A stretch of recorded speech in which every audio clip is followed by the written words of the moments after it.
Good evening, chat. Welcome to the stream. Hope y'all are having a good one this evening. Okay, making sure everything is minimized that I want minimized.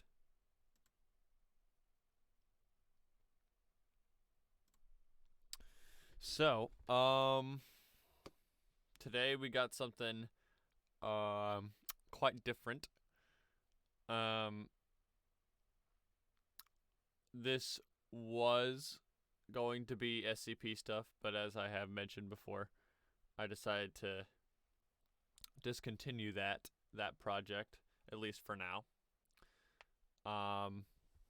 But if you've seen the title of the stream, then you can kind of guess what's going on today.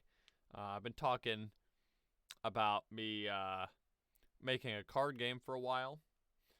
And yesterday, or about a week ago, I think, a week and a half, I got a physical printed copy of the like sort of alpha build, I guess, in the mail. And I had the opportunity to do a couple of playtests yesterday. And I learned a lot of valuable info about the game from those playtests. The players gave me some very good feedback. So today I decided that I'll start streaming the progress of the development of this game. Starting with the sort of version 3.0. I mean, it's not out yet. It's like the in development version 3.0. And there's some major changes being made to the system. And I know you guys don't know how the game works. Yet I'll try to explain in broad terms how it works so you can kind of understand the context of what's going on. But yeah, the goal today is to put together a document that will help me organize everything, because there are a lot of cards in this game, and I have like documents on my computer that I have for like patch notes and stuff, and then I have notes on my phone that say like change this. I have different lists in different places of like the cards and what they do, and they're different between them. So what I want to do is make one document that's like the definitive design document that I'm going to be referencing. So let's see. You should see it there. I'll be doing this in Word. I would post the rule book, but there's some global changes that are going to be pretty significant. So the rule book is kind of outdated at this moment. So I'll just give you the Spark Notes. I'll try to give you as much necessary context as I can. And I'm also going to bring back the radio. Let me know if it is too quiet or if I'm too loud, as usual.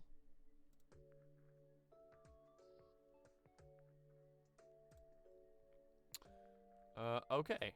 So, I'll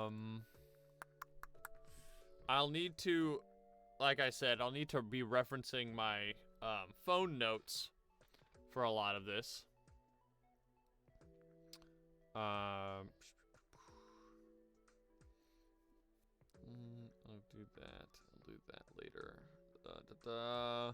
So the first thing that we need to note down is the global changes.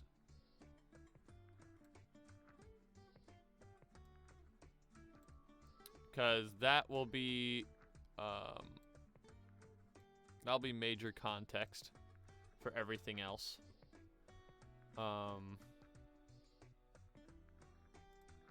Did that mess things up?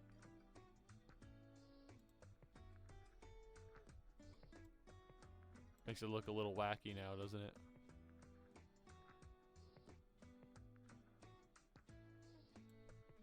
How's that?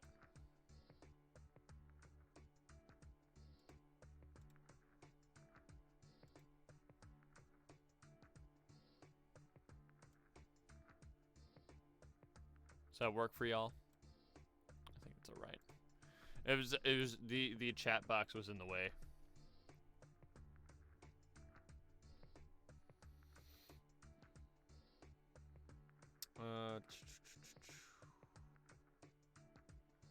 That should be in this other note. Stagger. Flip. Phase.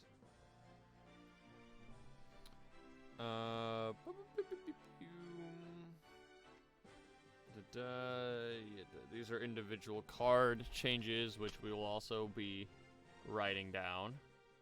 Spelling. Defense and drive the same. This would be a nice time to have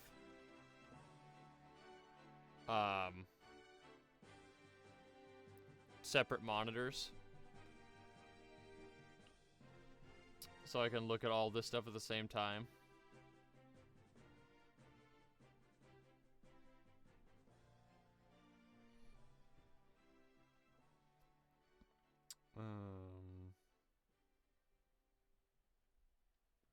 Game music at its best, 24 hours a day. You're listening to the RP Gamers Network Radio. Change spelling, healing region.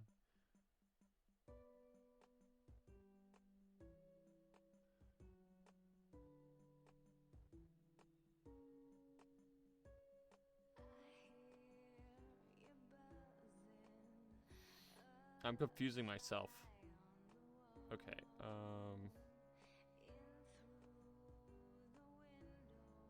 okay.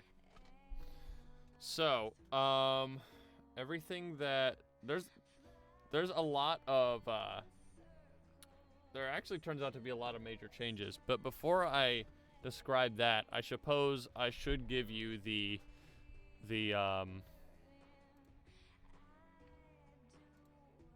context, right? How does this game work? So basically, this is a collectible card game, or I think collectible is a bit of a misnomer. You get all of the cards at the same time, so you're not really collecting them. But it's the easiest way to describe it, because like when you think collectible card game, you think something like Magic or Pokemon or something like that. It's kind of like that. You build a deck, and you use the cards that you put in the deck to defeat your opponent, or to defeat an enemy before your opponent can. It's a player versus enemy card game, and it's hard to describe because it's very different from a typical card game in the way that it's set up, which does make it kind of hard to balance, because there's nothing to look at as a model.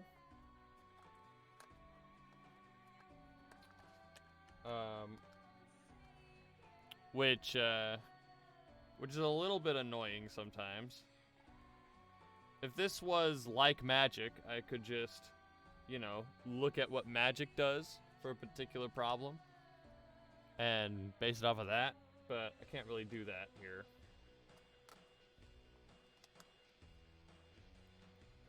So, this game is called Ego and Opus. The premise is that you have a you build a team of artists that are fighting egos, like, you know, like when somebody gets a big ego, somebody has a when somebody has like a big toxic ego, right? That kind of ego. Egos that have come to life and are terrorizing these artists' homeland, so they're using their artistic ability to defeat them in like the form of like attacks and spells, kind of. So there are 3 card types. There's the artist, or you guys, can you see this? I don't think you can see this very clearly. There it is. So this is or let me show you the logo there. Ego and Opus, right? So this is an artist. This is the sort of basis of your deck. You build everything else around it. They have a name. They have a school that they belong to. Sort of like a color in Magic, or type in Pokemon, very similar. They have attack. They have this is hard to manipulate. They have attack. They have defense, and they have drive, which they use to cast the analog of spells in this game called works. And they each have a signature, or they have a specialty, which is a work that they synchronize, or they, what's the word? Synthesize? It starts with an S. It has an SY. Synergize. That they synergize with. So the work called Chocolate Drizzle, this guy is particularly good when paired with, right? And then each one of them has a passive ability called a signature, which usually is what allows them to synergize with their specialty. So in this guy's case,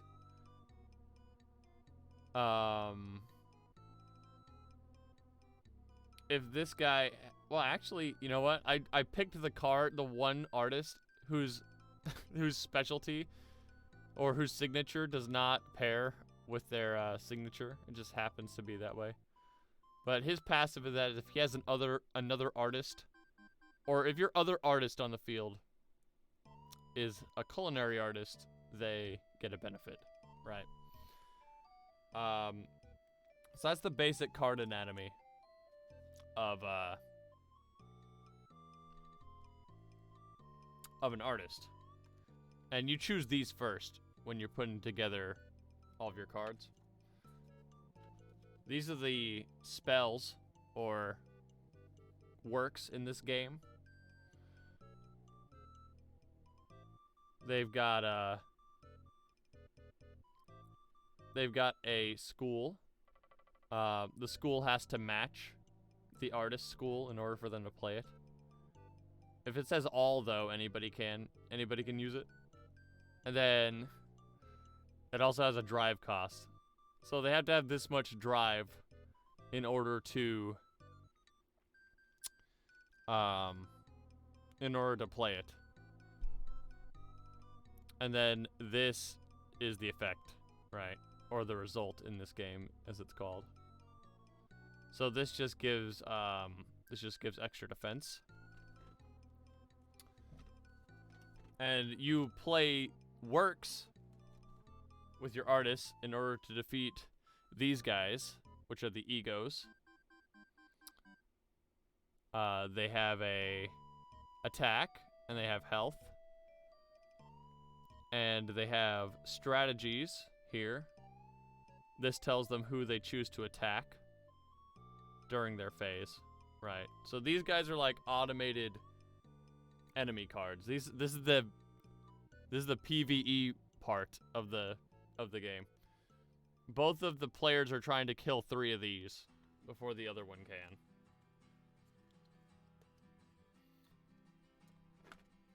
Now again, the setup is where it gets kind of weird, right? Because can I draw? Yes, I can. How? How do I draw?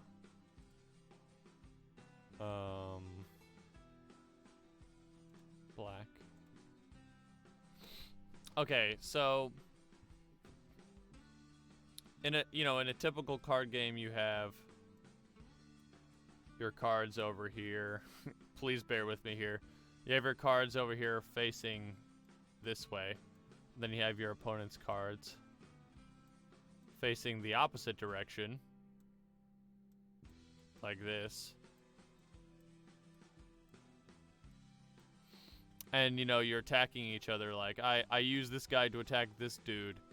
And then, or I attack the player, but they get to defend, right? That's how kind of like Magic and Pokemon work, I think. Never a big Pokemon guy myself. But I did play quite a bit of Magic. But that's not how this game works, right? So, and I know there's a long explanation, but it requires a little bit of context. So, in this game, you set up like this, right? You have your egos over here.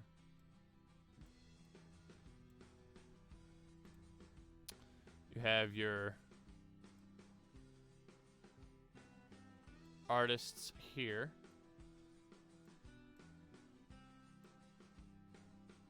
And then you play your works next to those artists.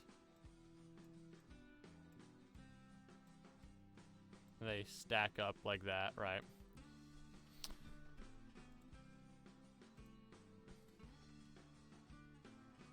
And these cards belong to player 1. These cards belong to player 2. And you sort of take turns in sequence, you casting your spells or playing your works. It's like this guy gets to use his on a target, then this guy uses his on a target, then this guy uses theirs on their target, and so on and so forth. Right.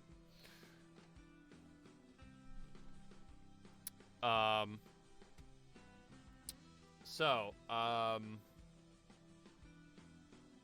think the first thing I need to do is update the rules so that I don't have to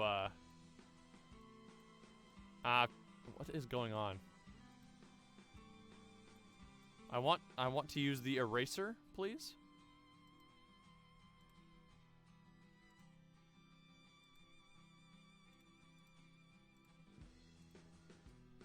Okay. I think the first thing I want to do is fix the rule book so that I don't have to give this scuffed explanation every time. And this is something unlike everything else, this is something I plan to work on off stream as well.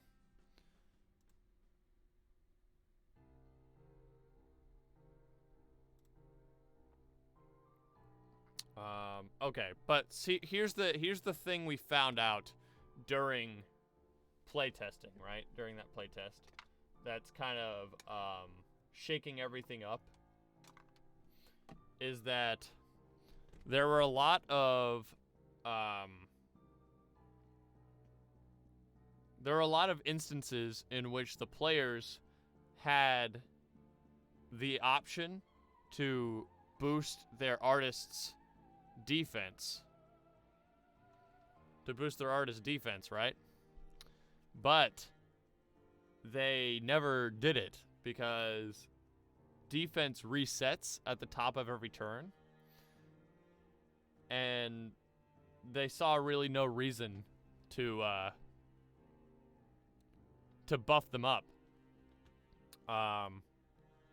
And on that further note, healing is an option, something that the culinary school specializes in, and they found that healing was kind of just worthless for the same reasons, because like defense is just, it's not worth healing or building defense when you could just be attacking, right?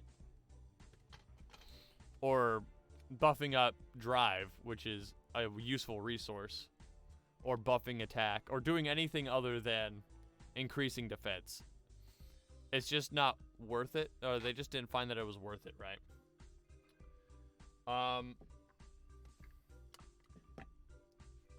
So the main issue was making defense more of a valuable thing, or not, or making defense work like health, in that it stays down, because before it was like magic, how magic does it, like it resets at the top, right?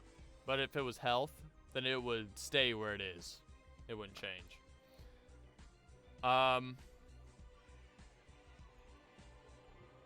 But at the same time, again, healing seemed to be,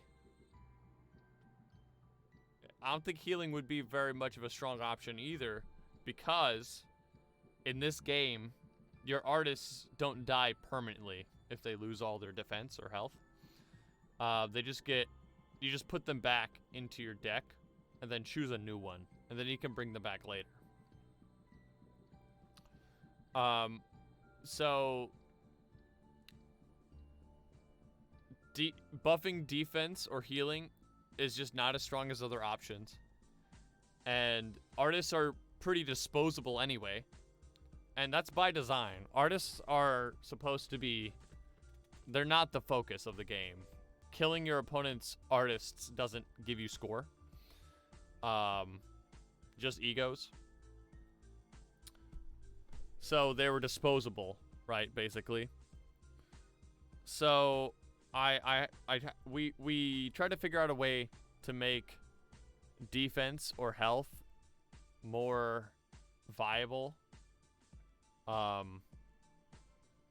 a thing. And what we settled on was, what if we made drive, the resource that you use to cast spells, the same as your health, right? So you increase how much drive a character has, or an artist has, and then you make that your pool of resource and health.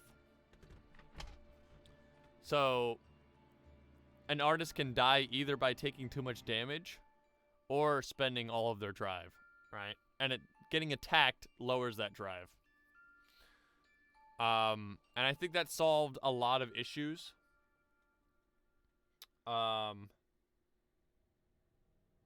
Because, well, let me write this down. Oh,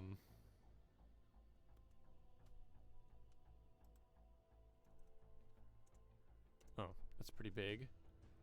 12 point. That's pretty small. Let's find a nice middle ground here. 20. Okay, that'll work.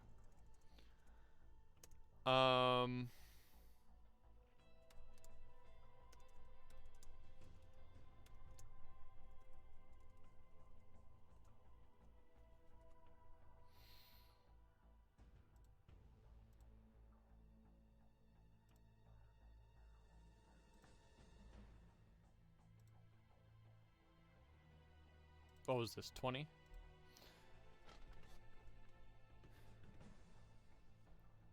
So the first change we decided to make was removed the, I'll put this in the present tense as well.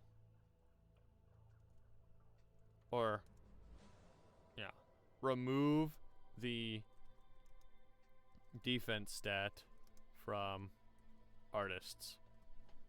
Just completely remove defense.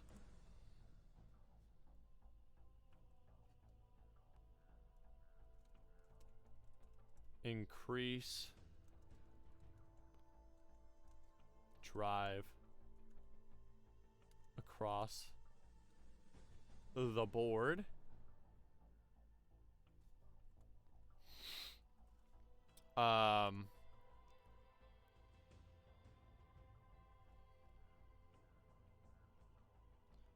Make drive work. Make drive double as artist's health. Make drive double as artist's health.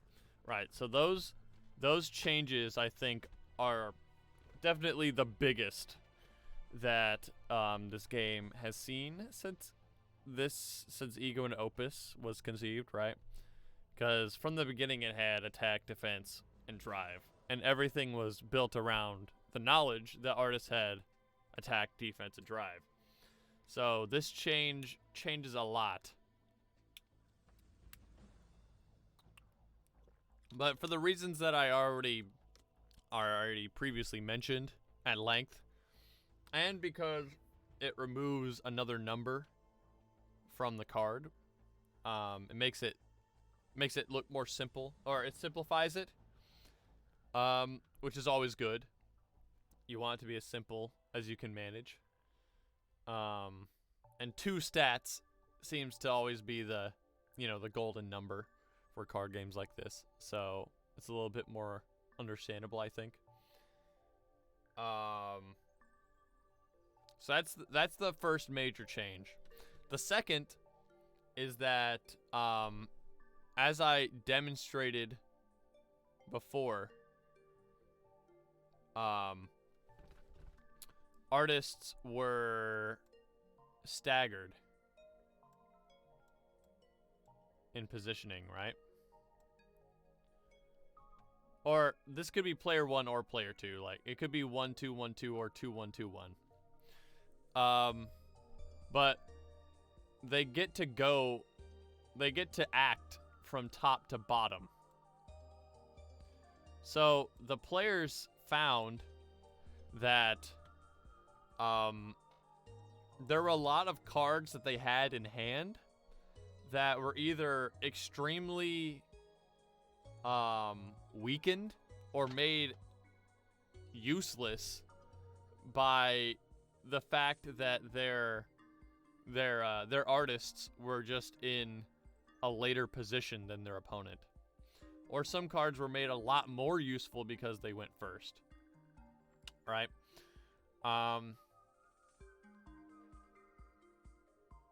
And it sort of felt unfair to the players because who's player 1 and player 2 is actually, you know what? I said this could be 2-1-2-1. That's not true.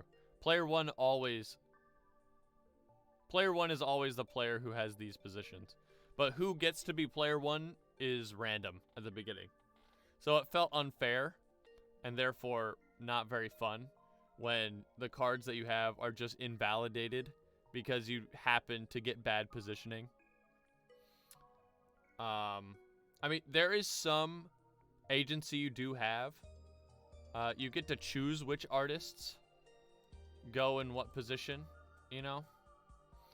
Which can affect a number of things. But overall, it was just sort of something that they didn't like. So, the second change, the second most major change we decided to implement was that, I guess I should put that back for demonstrative purposes. The second thing we decided to do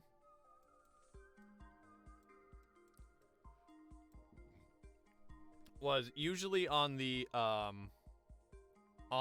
flip phase, which is the phase in which Or, okay, I guess I should explain the phases, too.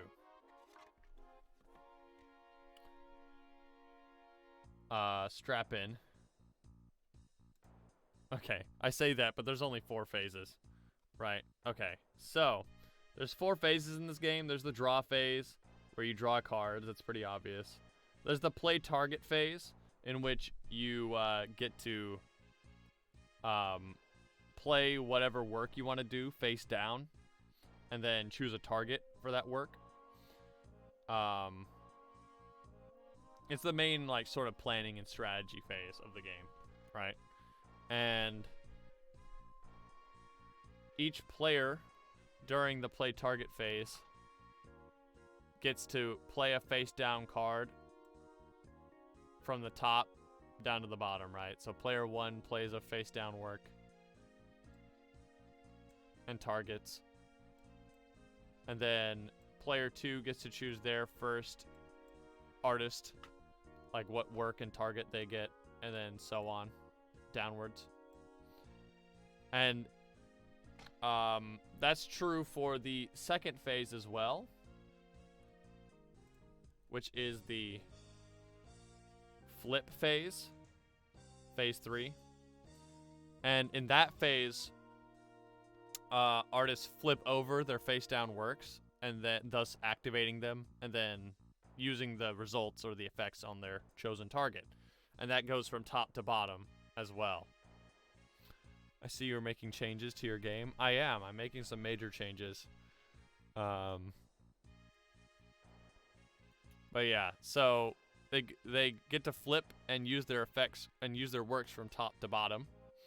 And then the 4th phase is the ego phase, which is the phase in which the egos attack the artists, or I don't want to say AI, the AI controlled enemies, the NPC enemies, I guess, attack the artists. And again, they attack from top to bottom. And that top to bottom order is the same every round, right?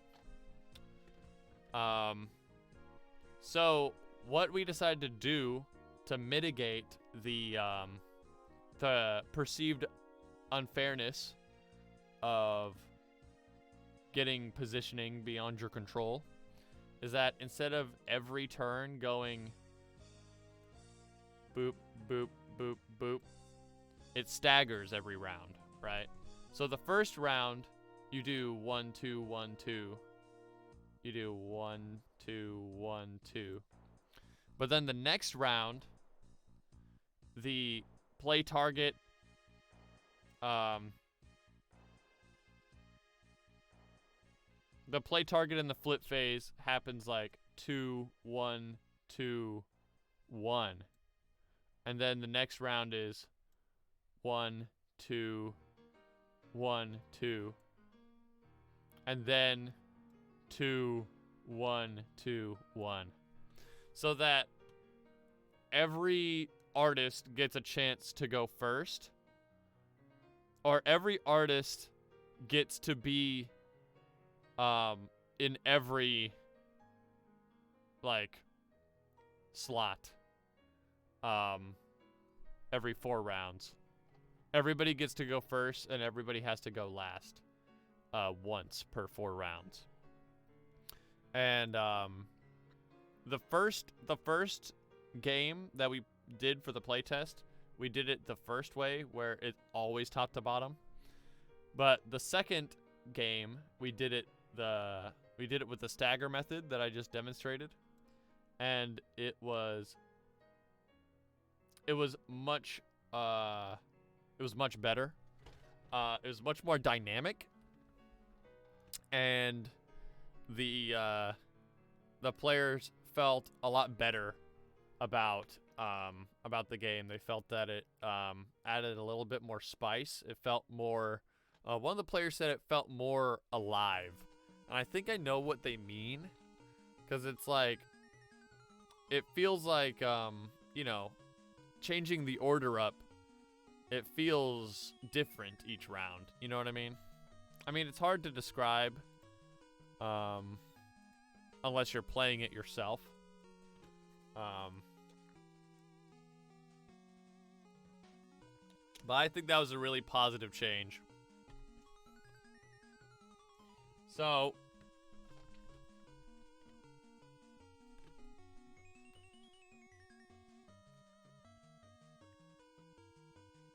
where did I write this down?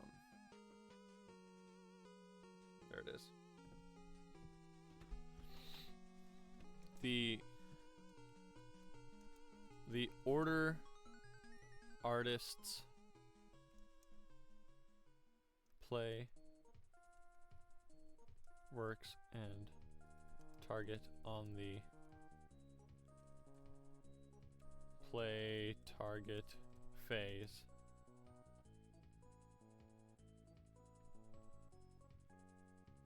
How would you say this? The order artist play works and target on the play target phase shifts down by 1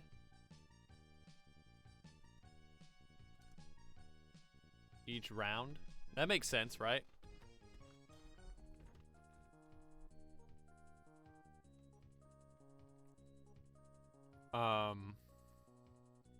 Yeah, the order shifts down, right? And does that make sense?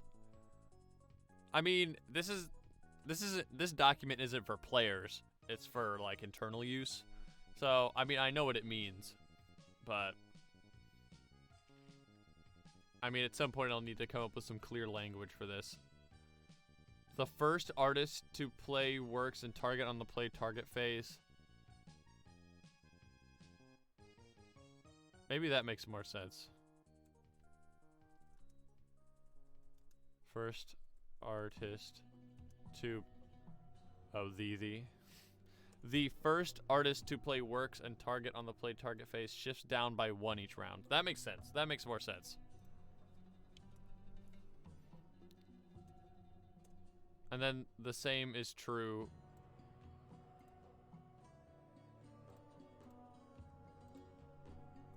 Copy. That's not what I wanted to do. C, Control V.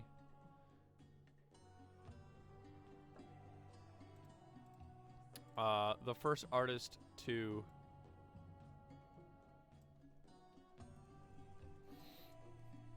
flip works and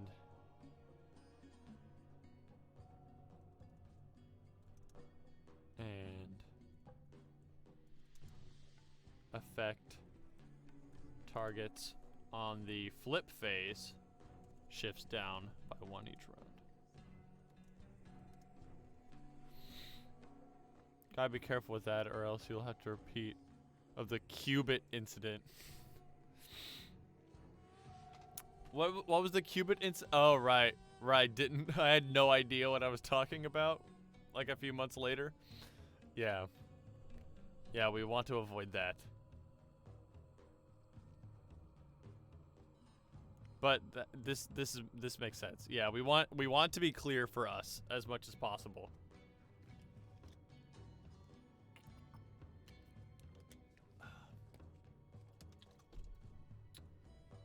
So that was a big change. What else?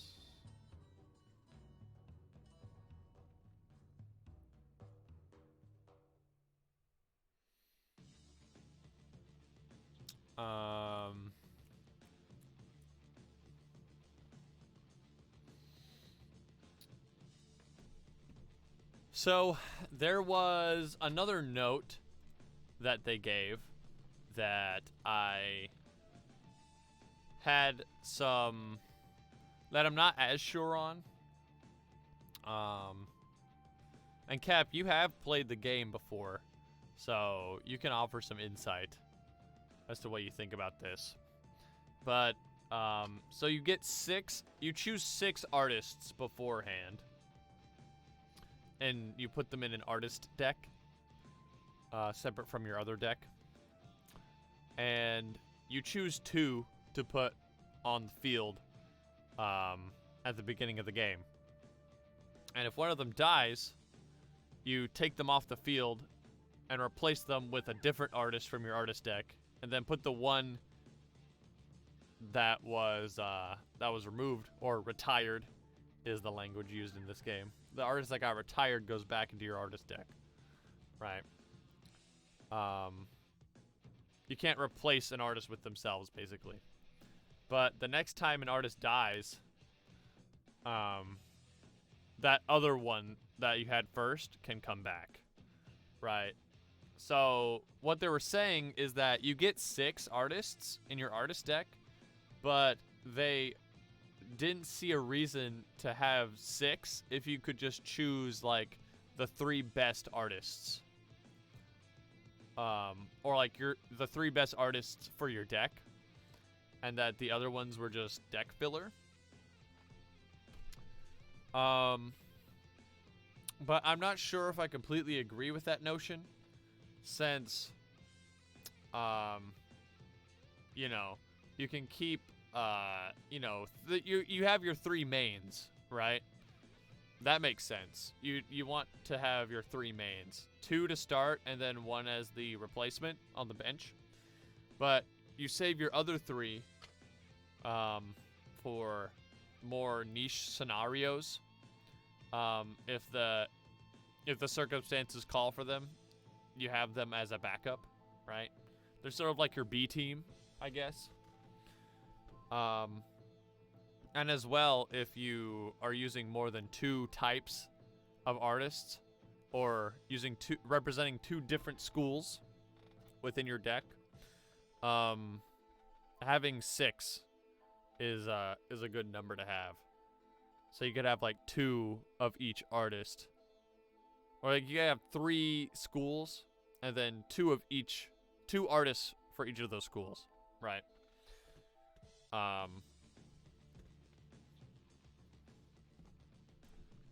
So that I'm not as sure about if there needs to be changes, but one thing that I did consider would be an option is that each artist has to be played at least 1 time before they can be brought back again.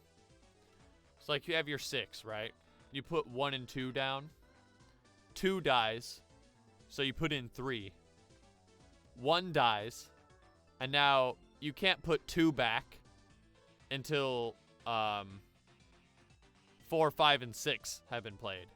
See what I'm saying?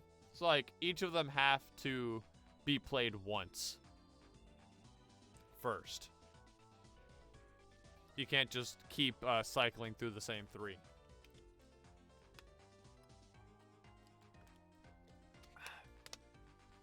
But I feel like that kind of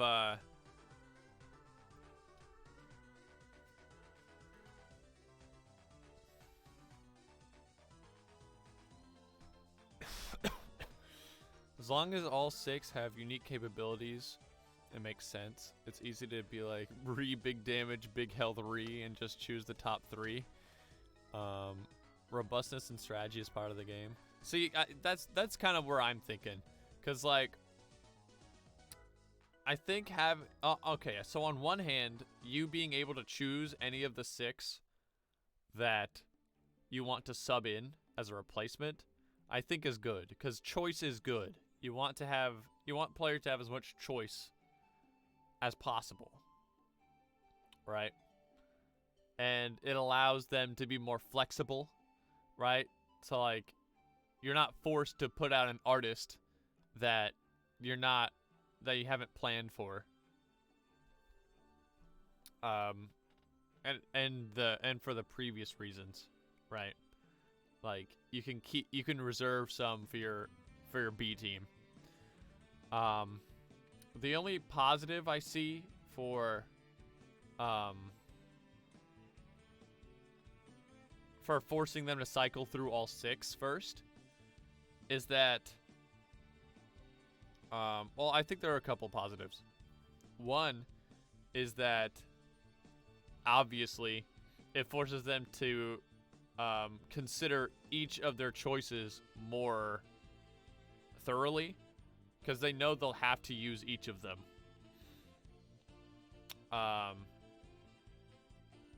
2, it would incentivize players to care more about the health of their artists, right? Because they know that they can't get, if this artist dies, they can't get them back for a while, right? So they'll be more incentivized to make sure they survive. That would probably be the biggest benefit, which would make healing and you know, those kind of effects even more valuable.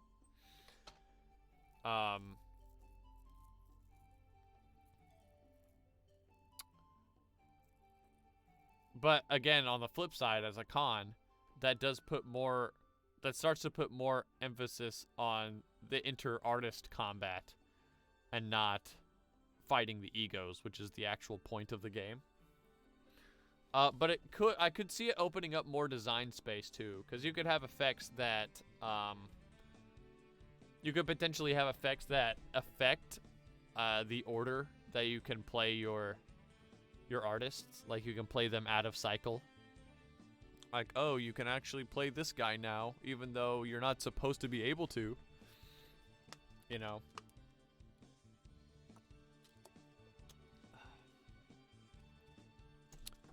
But I don't know. And actually, here's another con, especially if you have, it kind of decentivizes you from having more than like 2. I think it works well because your opponent won't know what you have. Keeping your A-team sideline in the beginning can be a great strategy. I think having the freedom. You know what? I see that too. I can see that too. That is a good point. And as a con to the cycle idea as well, is that if you have more than 2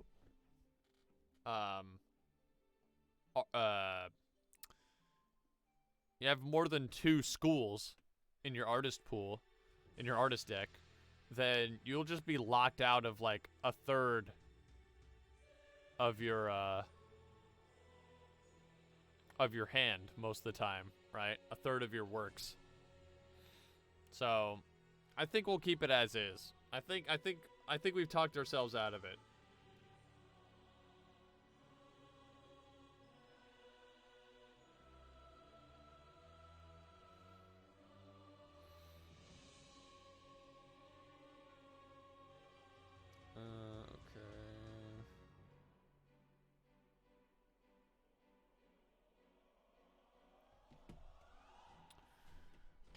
Let's see. What else was something that they brought up?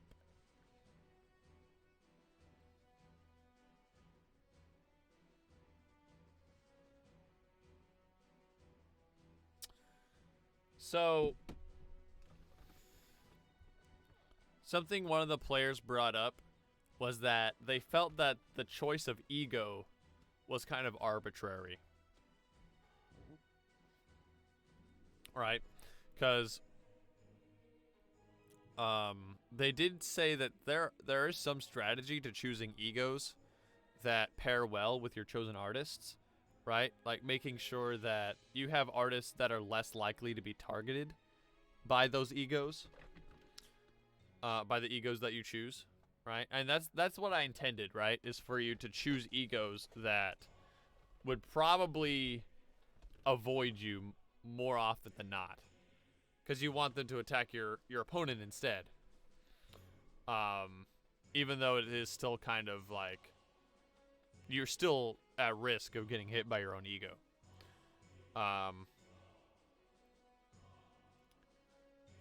But they argue that it's sort of like arbitrary, right? Because there isn't very, because the effects are kind of vague.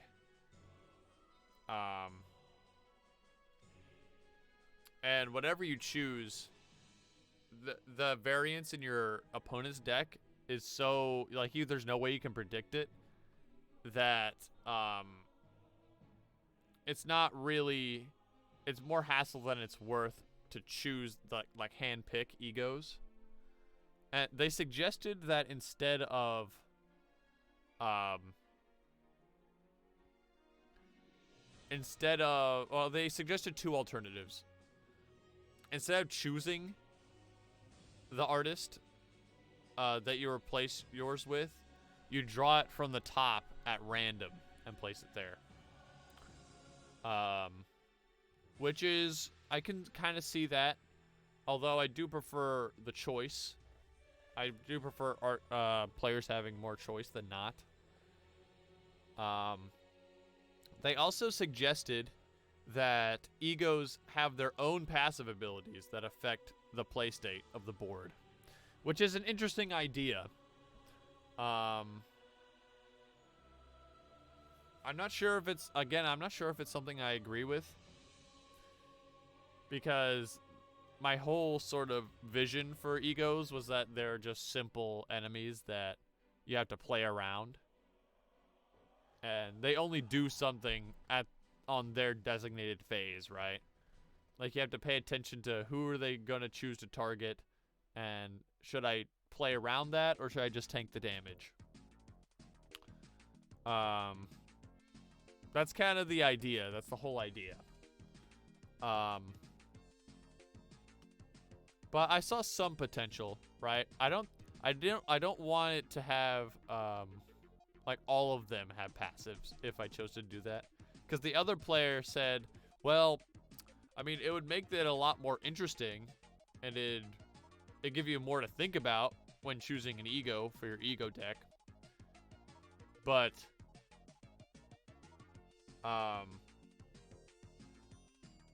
that's just a lot of effects to keep track of at once. And it'd be hard to balance having all of those. It's hard to balance those passives around the fact that there are 3 other ones happening at the same time. Which I agree with. And, you know, that's a lot of work for me to do. As a side note, it's a lot of unique effects to make. Well, I guess to be fair, they don't all have to be unique effects. Like, several egos can share the same effect. But it clutters up the sort of space on the card. Like, I really like how simple this looks, right? It's very clean. There isn't much information on there. I kind of want to keep it that way. But I did consider this. What if there were some, like, especially powerful egos that had a passive effect printed on them, but the effect only took effect after it was retired, right? So you kill it, and then you put that off to the side, and now its passive ability affects everybody. And you can only have one of those special ego passives active at once. I thought maybe that could work. That might be an interesting idea. Maybe something to save for an expansion, though. It might be much for the base set.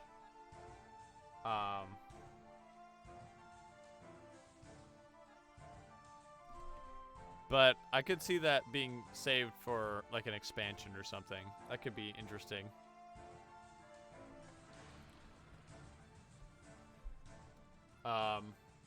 And it would give more choice, or you'd have to have more thought in choosing that ego, right? Because on one hand, they're very powerful, and it could easily backfire on you and like kill your artist really fast. But on the other hand, killing it not only gives you a point, but activates a passive ability that could synergize with whatever deck you're making.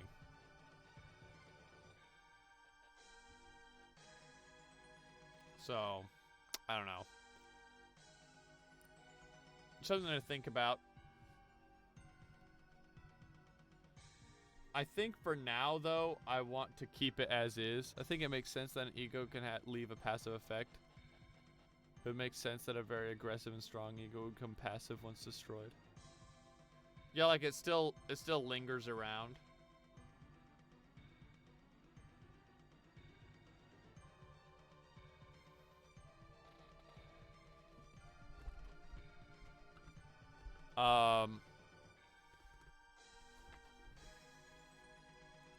So maybe we have like,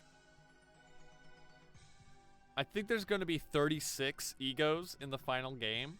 So what if we just made like, what's a 10th? 36 divided, like, 36 divided by 8. 6 divided by 7. Is there an even what is the lowest common denominator of 36? Well, 6.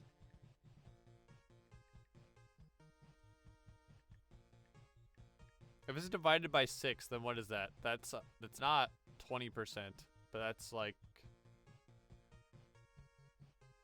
was that like 18% or something? Hold on, 36 times 0.18. Almost. Wait, 36 times 0.15?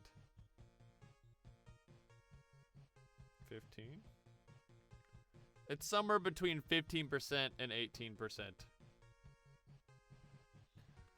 So maybe we make 6 of them. Like these super special passive egos. But we'd have to be careful not to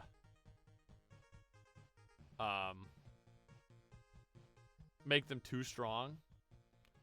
Cause then players would just load up their ego deck with them. You know what I mean?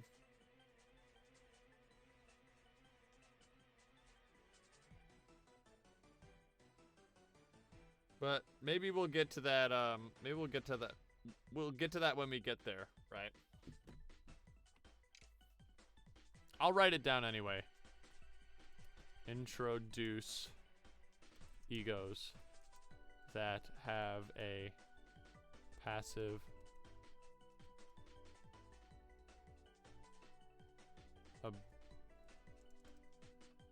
ability.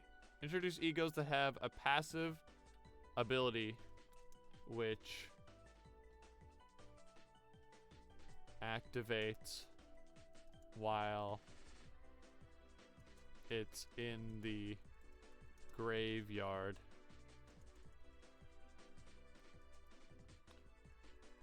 Only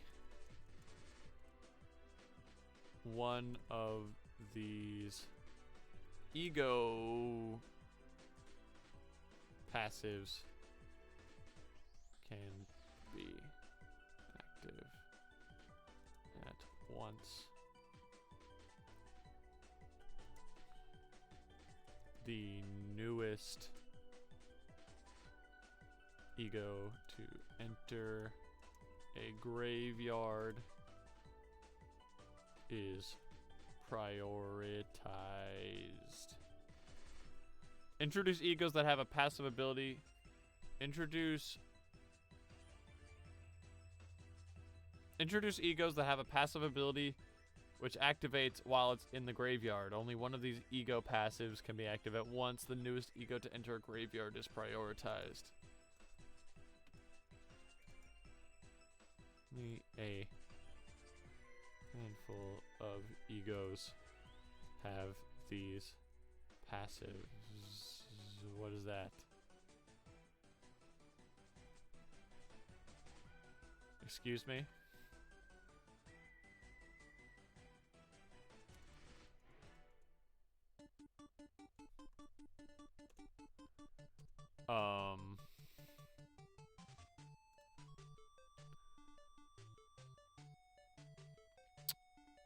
Okay. So, you may notice that I have a split sort of section up here.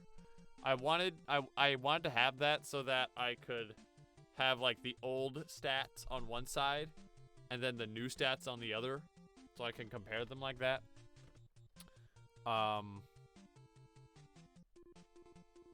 But it looks like it's being kind of temperamental. I've never used this this feature before.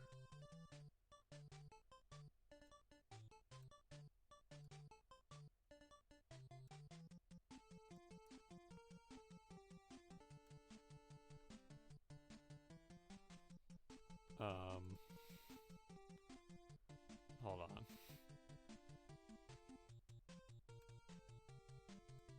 Captain, I know that you are an expert in Excel. If you happen to know a way that I can make 2 separate columns in Word, that'd be nice to know.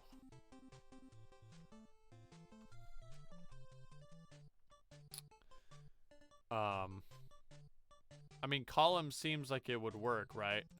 But, well. Oh, I see. I see how that works. It goes to the bottom and then it loops around. Gotcha. Yeah, that's not what I'm looking for, unfortunately.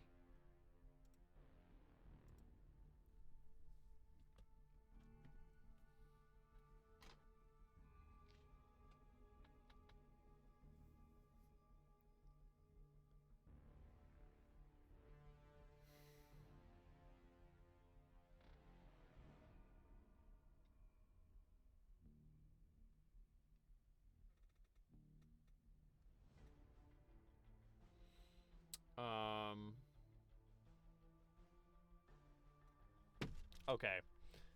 And there are 2 other major introductions, mechanical introductions, that I wanted to add that would cover a couple of other areas that we felt were lacking.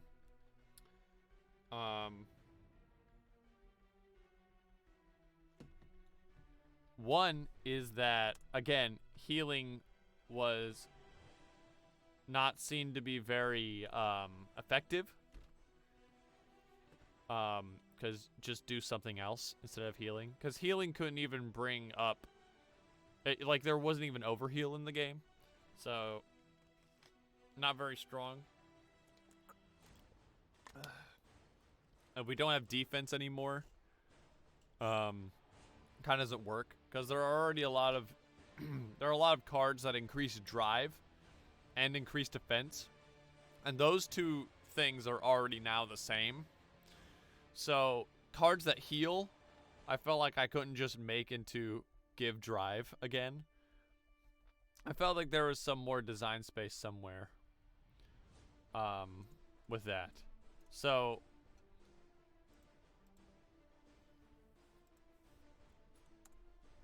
instead of that, the third most major change that I planned was that there's a new stat that's not listed on the card, because unless like under special circumstances, no artist would have this naturally. But I was thinking about the concept of regen, right? So instead of like target gains 1 health, it says something like target gains +1 regen. And what regen would do is that on your flip phase, where you normally flip your works over and use their effect, if you chose not to play a work and instead just attacked without playing a work, then you'd also regenerate. Which means that you get back drive equal to how much regen you have. Right?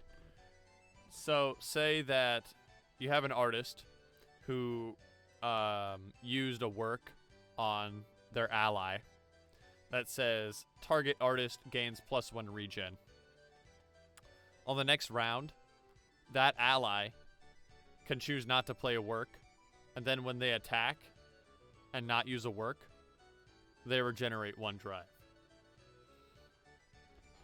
Now, like healing before it, it couldn't increase it past the base drive. Like, it couldn't increase it above their maximum. But it would give another reason to not play a work. And you'd have to balance around, you know, when do I regen and when do I go for something else?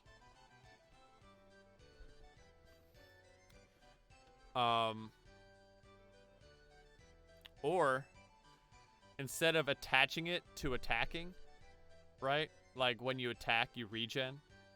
You could make regenning a separate action,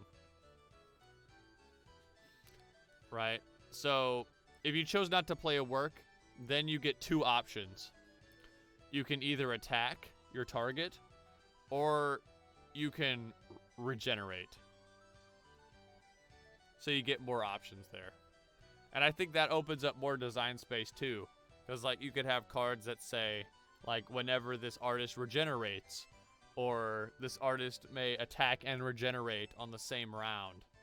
Stuff like that. But you could only get regen from works that give regen. And,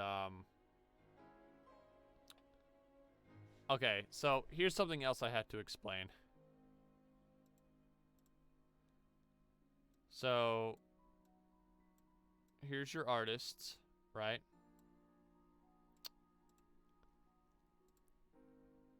And they play works next to them, to their right.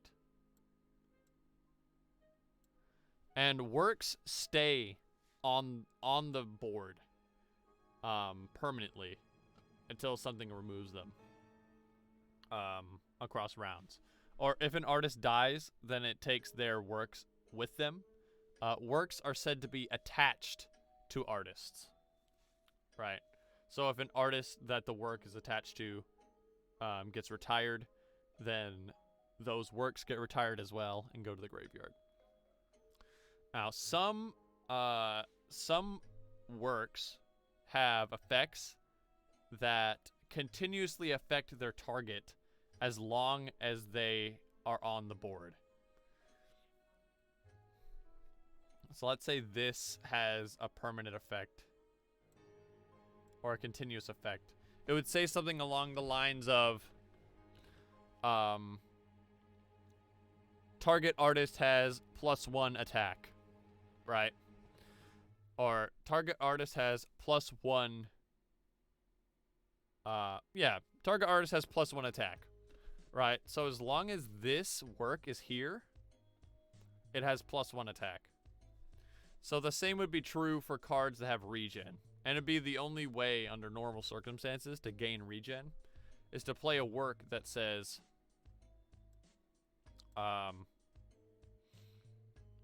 target artist has +1 regen, right? So this one is giving this guy regen. So he has +1 for as long as this is there. For as long as that work is there on the board.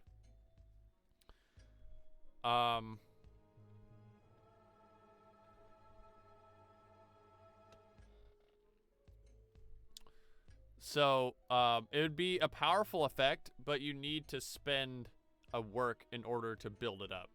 But as long as, like you can build up regen on a single artist, right? So this guy has +1 regen. But then this work also gives him +1 regen. So now he has +2, and that can keep building as long as more works are placed. I think that would open up some cool options. Like you have to choose: do I play a work? Do I regenerate this turn? Actually, you know what? If you just regenerate and don't get to do anything else, then that leaves you pretty open to attack. right? Like, you don't even get to retaliate. What good is regenerating if you get attacked on the same turn and you just lose everything you just regenerated, you know? Maybe regenerating should be attached to attacking. Just make attacking more useful. Because, like, it would thematically make sense either way. Because, like, you're not, like, the artist is not working on something right now. So they're getting to rejuvenate their, you know, creative juices or whatever. If they just do a basic attack. Yeah. You know what? I actually like that better. Don't make regen its own thing. Attach it to attacking. Do you have any opinions on that in particular aspect, chat? Because I think it'd be best to make basic attacks more appealing. Because there are works that allow you to just use your basic attack or allow you to do more damage in more utilitarian ways. So spicing up the basic attack might be a way to incentivize that option more. And of course, attacking is what you want to do in this game because you're trying to destroy the egos.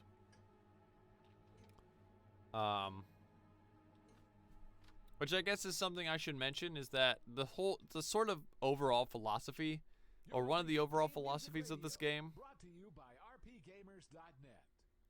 is that I don't... It's like no borders. Thank you very much. One of my philosophies is that I don't want this to be a combo-heavy card game.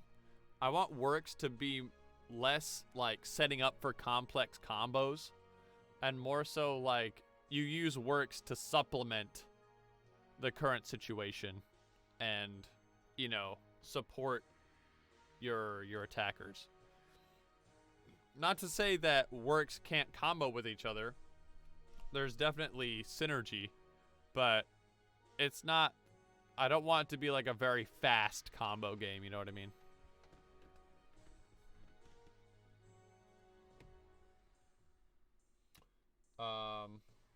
So...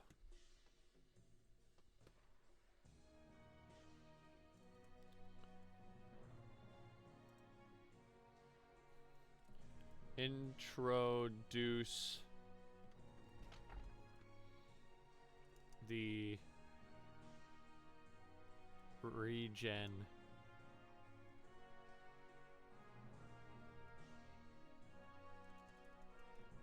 or introduce the mechanics of regen and regeneration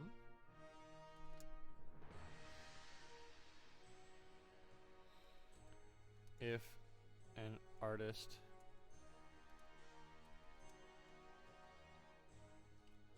has any amount of any number of points of regen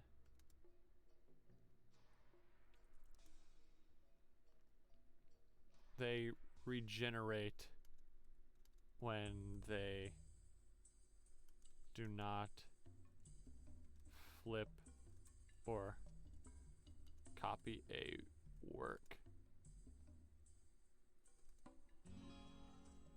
on the flip phase. If an artist has any number of points of regen, they regenerate when they do not flip or copy a work on the flip phase. When an artist regenerates, they gain drive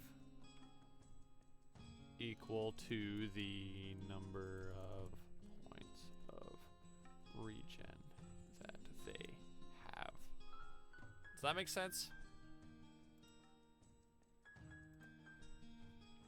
So it's not necessarily attached to attacking.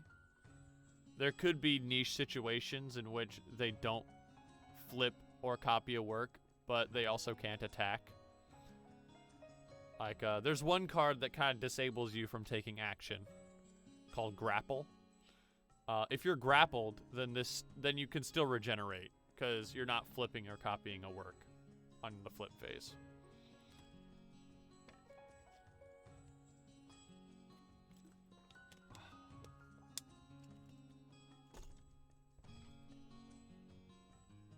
Dang it. Grapple is OP. Grapple is kind of strong. Of course, we'll be looking at every single card. We'll be taking another look at every card in the game. To make sure that A, it's still balanced in respect to everything else that exists. And 2, if it's within the new rules that we're implementing. Because as you can see, there are a number of global changes. Also, is there a way for me to... Different first page, yes. No, it's not.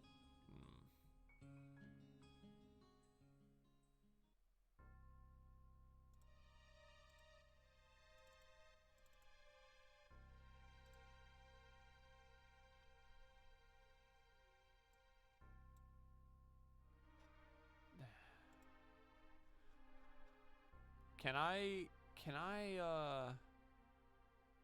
I have the header on just this page?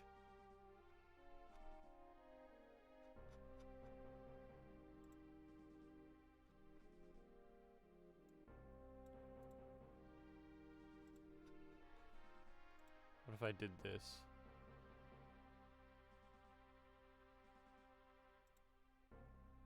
And then I did this. Oh, sorry. Cancel.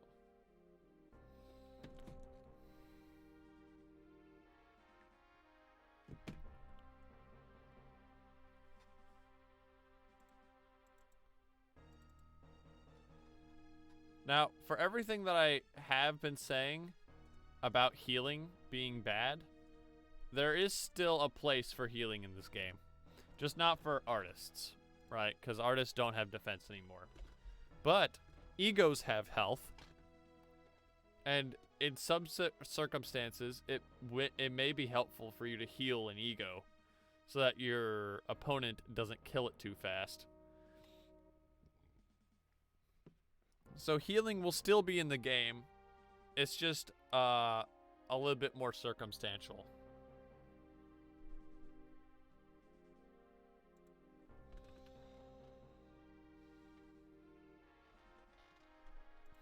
So, the last major thing that the players of the playtest spoke to me about was that there are effects in the game that allow you to retire works that are attached to artists. So that you can remove them from the board. This was intended for permanent effects, such as ones that grant regen or extra damage, for you to be able to remove those, so that they weren't buffing things anymore. And in the current status that they played, in the incomplete version of the game that they played, there weren't very many situations where they felt that it was worth doing, because there weren't a lot of effects that relied on having a lot of attached works, or there weren't enough permanent effects in play that were dangerous enough to warrant removal of them.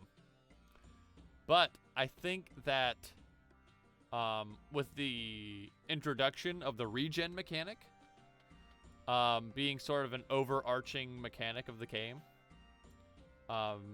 being able to regenerate drive is pretty valuable in this new version of the game, since it's both health and resource. So you want to get rid of cards that give regen, right? Meaning that work removal is now more useful. So that covers that.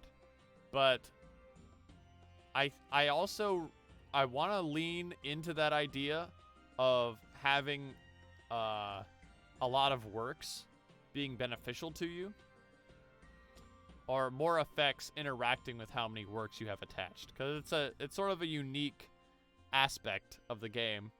And one thing everybody's always asked in every playtest is, why do we keep these on the board? Why do we keep the works on the board? Why don't we just get rid of them? And I never really had a solid answer. Mostly what I just said, right? Like, some effects interact with it. You know, it can help you keep track of your drive that you've spent. But now that you can take damage to reduce drive, that's less true now.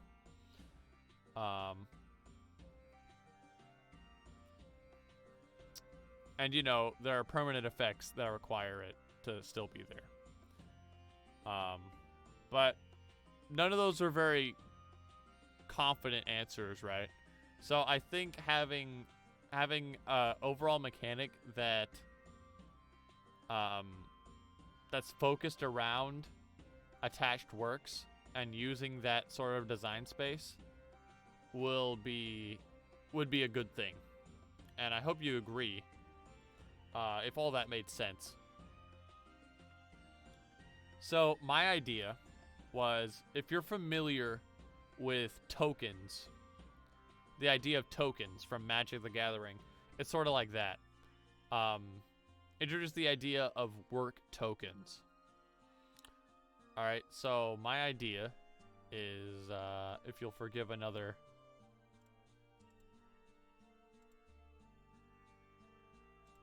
drawing session here.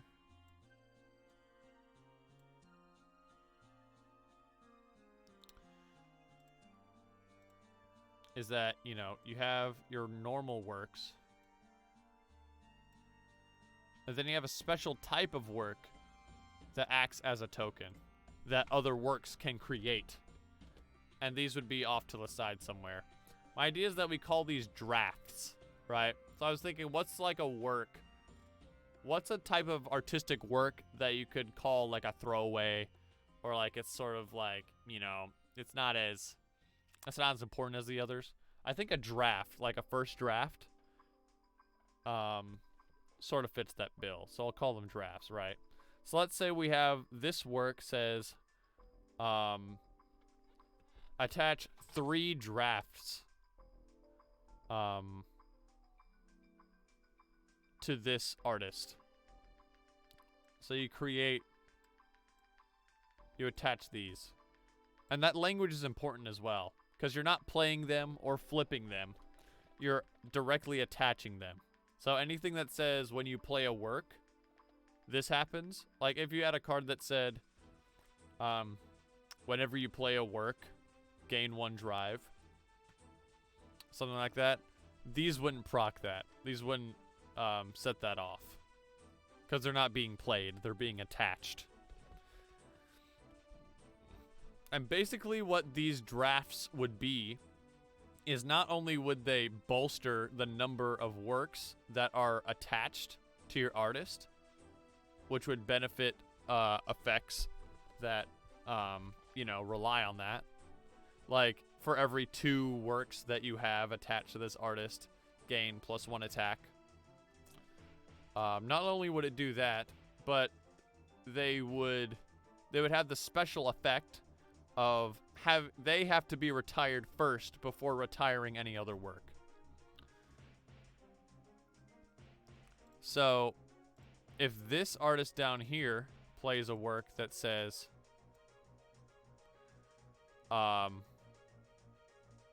retire 2 works attached to target artist,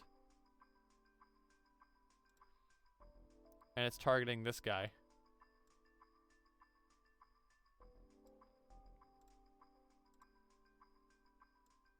And he has a powerful effect that's affecting this dude. You want to get rid of that, right? You want to get rid of that? But since this artist has 3 drafts, you have to get rid of 2 of those drafts first before you can get rid of anything else. You see what I'm saying? It's kind of like armor in a way. It's like a sort of overshield. Or if you're familiar with Hearthstone,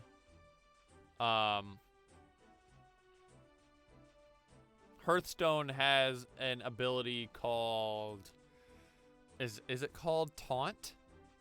Or what is it called? Oh man, I don't remember. Like Distraction or something. It basically says that unit has to be attacked before anything else can be attacked. That's sort of the idea with drafts. I think I really like this idea because again, it's efficient in how many issues it solves, I guess. And it opens up some neat design space, I think.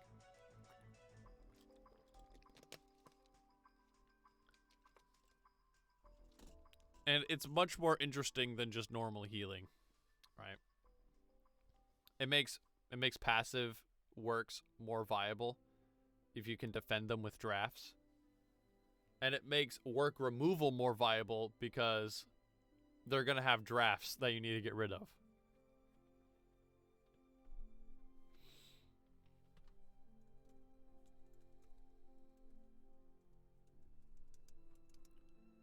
Introduce the draft mechanic. A draft is a type of work that has 0 drive cost.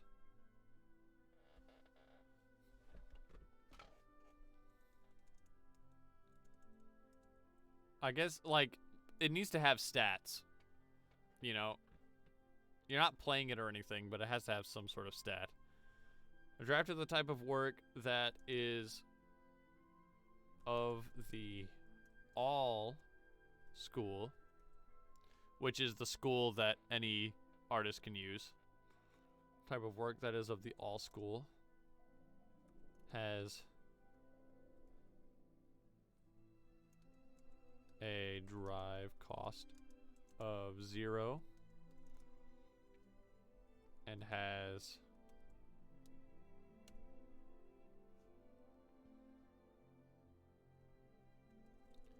this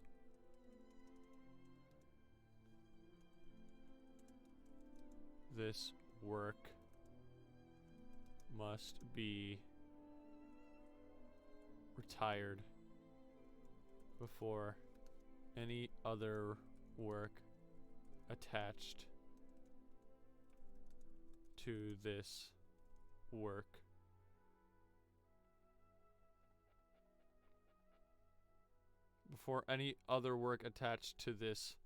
artist may be retired. That makes sense, right? With that, well, if you had 2 drafts, then, well, they wouldn't cancel each other out, right? It would just be, they'd be on equal footing. If it says they both have to be retired first, then you can just choose, right?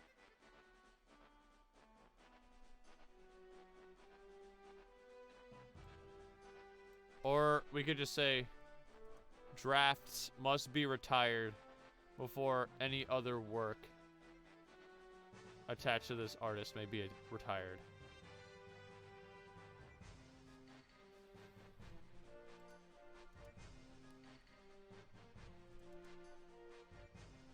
May be created via effects and are kept separate from the player's work decks. There we go.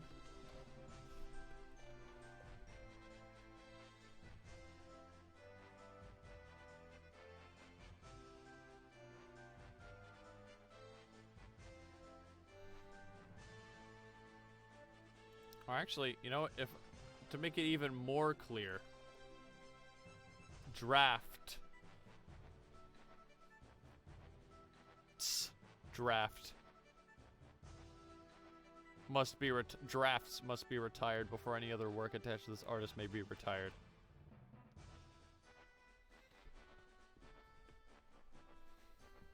There we go.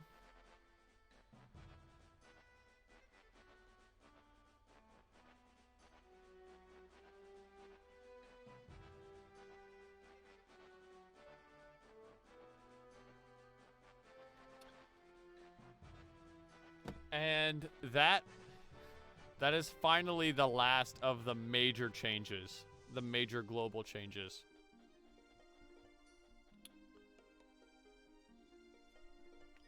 The other changes I have, the other global changes I have written down here are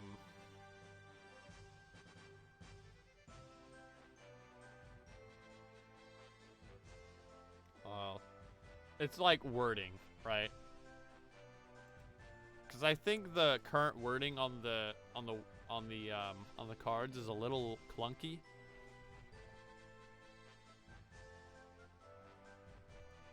So, reword all effects.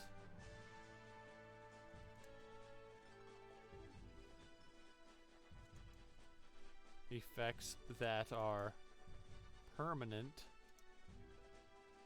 say, use / gains. Gains, gained.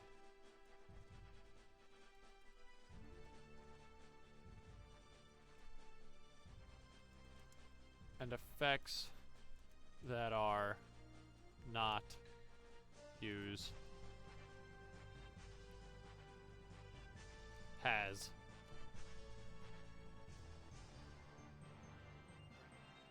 So like, if something is permanent, it says target artist gains +1 attack. That means even if that work that says that gets retired, the target still has that +1 because they gained it. It's a permanent thing. But if it says target artist has +1, then that's not permanent because it goes away as soon as that work is retired. Or if something says target artist has +1 attack this round or until such and such.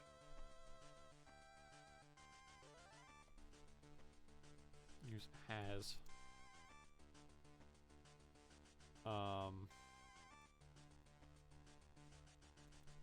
Conditions are listed. Conditions are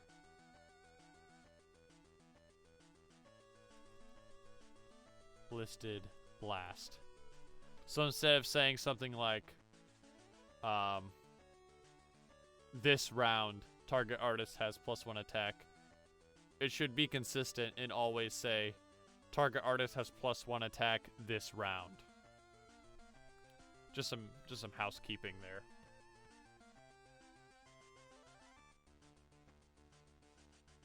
Because as it is, I use wording like, target artist has +1 attack from now on, instead of simply saying gains +1. Saves some space and makes it a little more clear.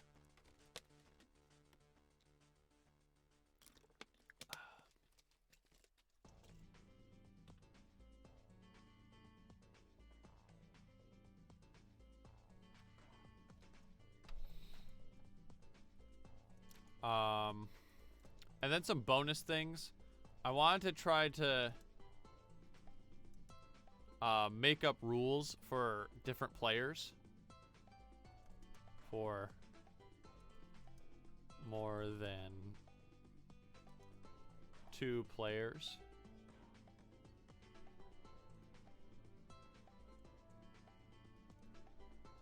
And or a synchronous play.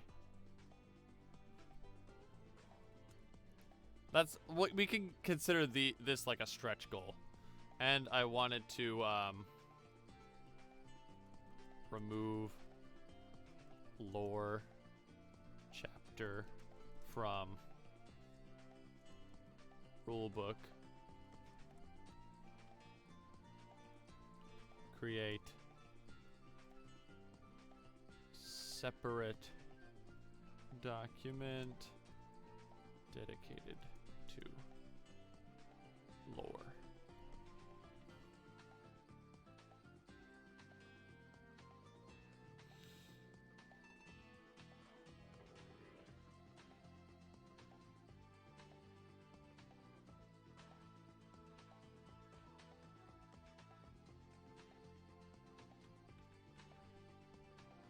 Okay.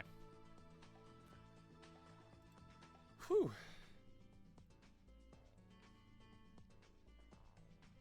Okay, that's all the major changes. So, now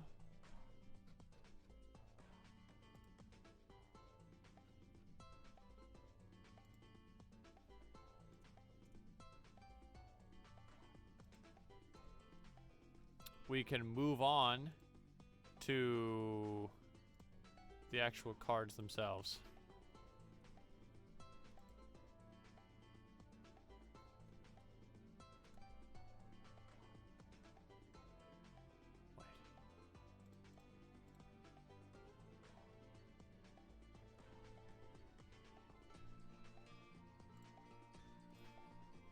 Do that space there.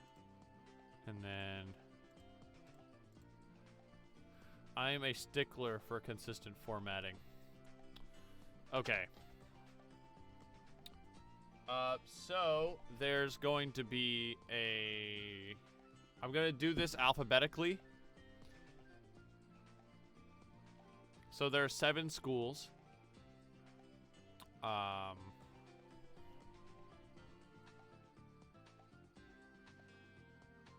That'd be visual arts, musical arts, literary arts, performing arts, crafting arts, culinary arts, and martial arts. I'm gonna note them down, not in that order, but in alphabetical order.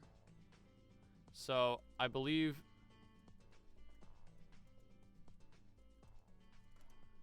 culinary would be first.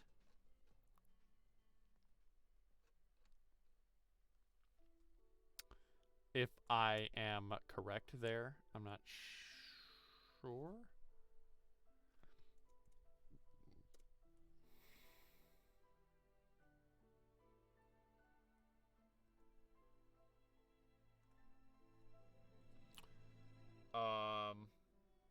Yeah, culinary. Wait, no.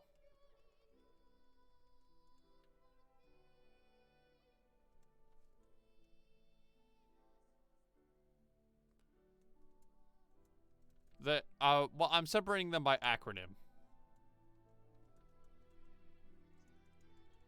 CFT. Craft.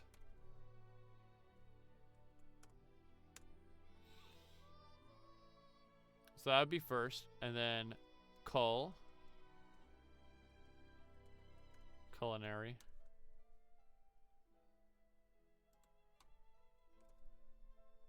Crafting arts. Culinary, 1, 2, 3. C, D, E, F, G, H, I, J, K, L. Literary.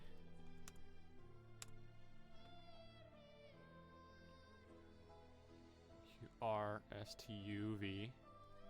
Marshall.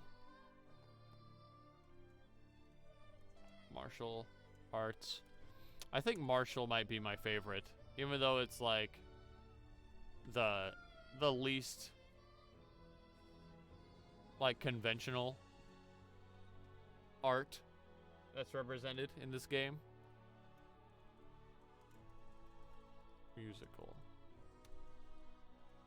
I just like the aesthetics, I guess.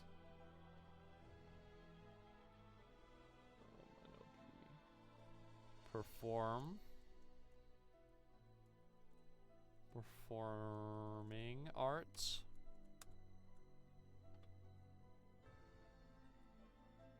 And visual arts.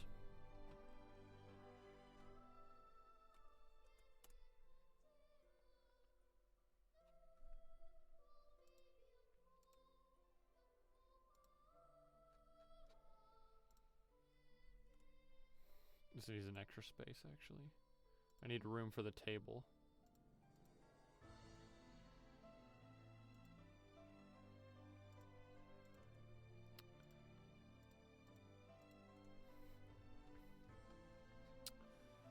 Okay, so let me see. What did you say? Insert table 2x1.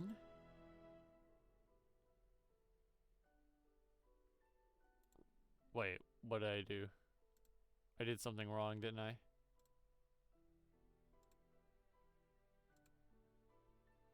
Insert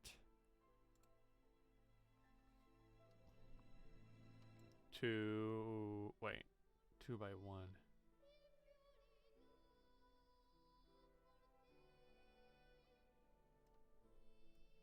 Two columns, one row.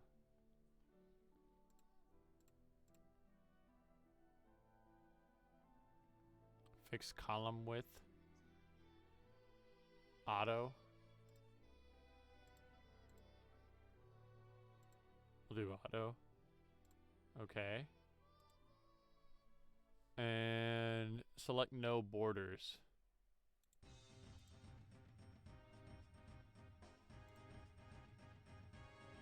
There we go.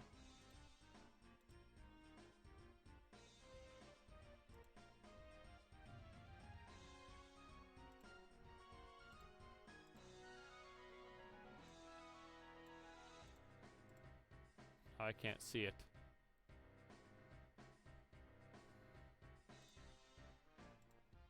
I guess I don't need to though, do I? Okay, here's the difficult part. 'Cause I don't think I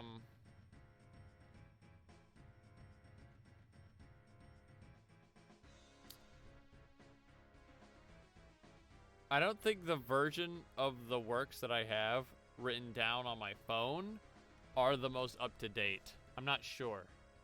Well, actually, they'd have to be, because I copied the information from my phone to the... hold on.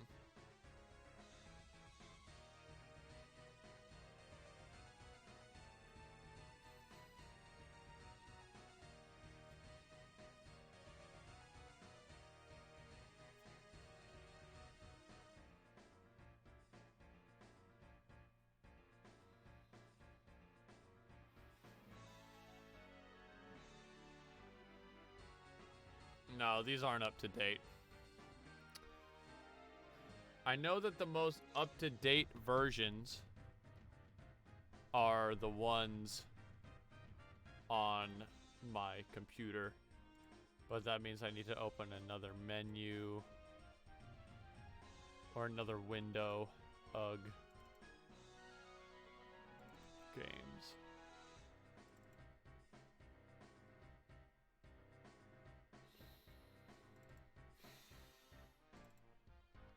Cards. So we're starting with artists.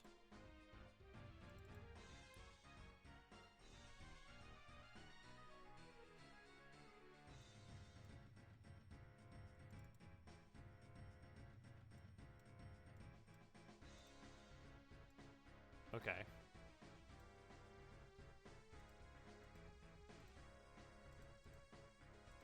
There's really only 3, huh?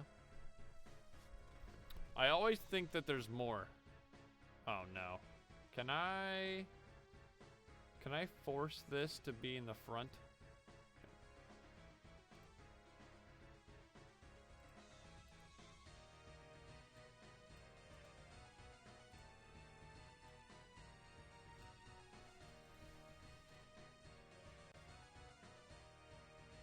I don't think I can force this to be in the front, which is unfortunate.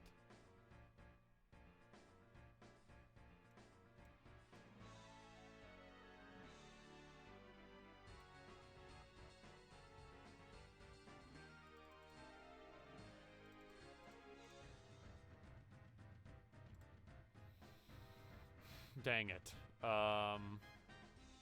Might need to do some scrunching here.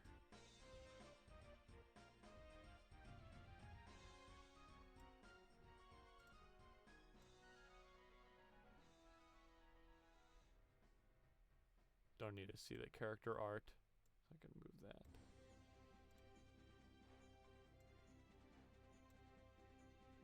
Does that still look acceptable, chat? That looks okay.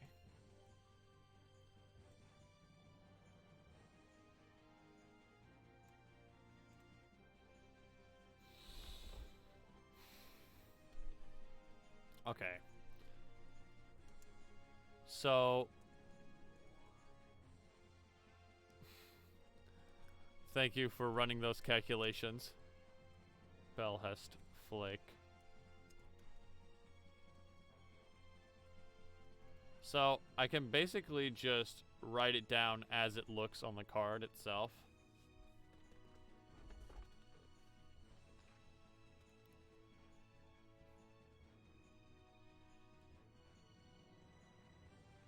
And I don't... Wait. Belhest is a culinary artist.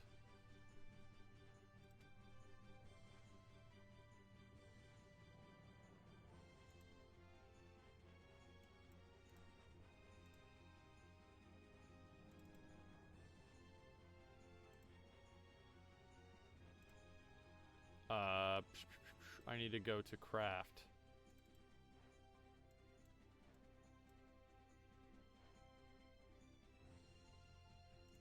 There we go.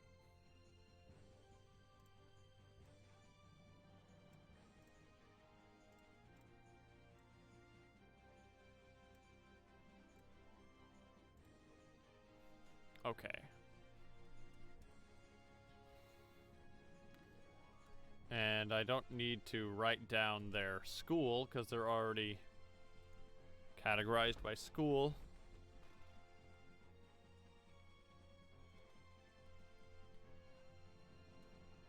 Wooden chest.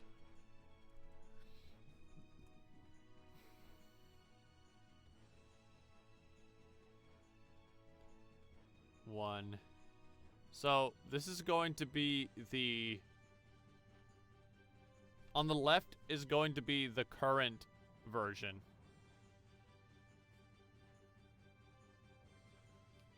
And on the right is going to be the new version. Should we write the old version in red?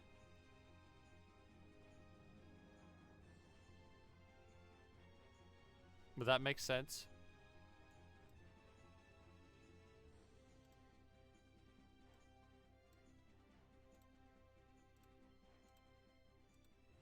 Okay, this is the bad one. 6, 3, 6. All but this. Artists.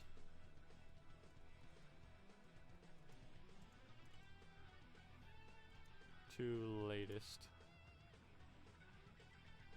flipped cards are immune to being retired. Okay, so I think that you can already see how we'll need to change a lot for this new version of the game. Because drafts exist now.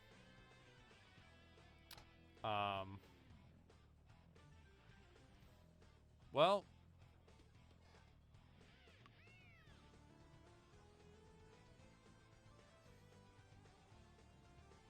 this effect actually means that he doesn't have to,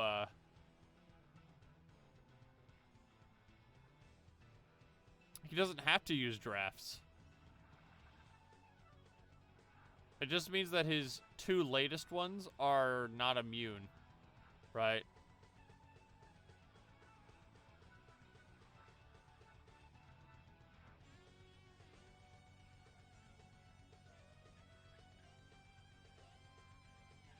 So, I guess that means that if you were able to, like, put out two works that you want to keep attached to him, and then you put a draft as your 3rd one, and your 4th one. Oh, well. As soon as those drafts are removed, then it changes which ones are the 2 latest ones. So it basically forces your opponent, if they want to retire something that you played like a while ago, they have to go from the outside in.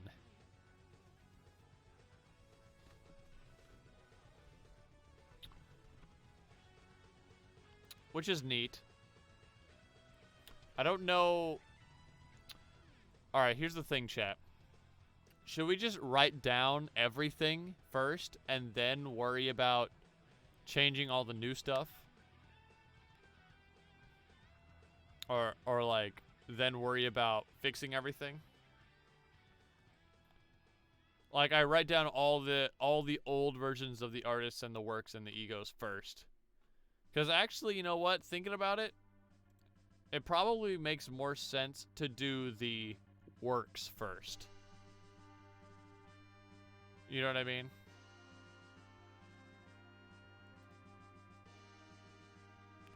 Because the works are the things that are going to change the most.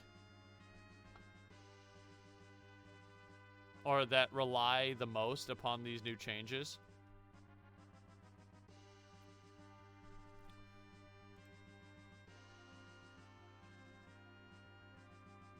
Writing stuff can help you visualize change, but writing everything is a lot of work. I like being lazy in the evening.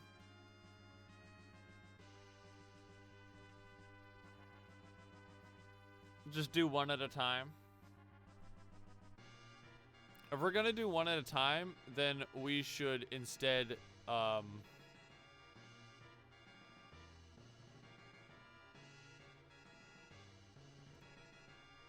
we should do the works first, honestly.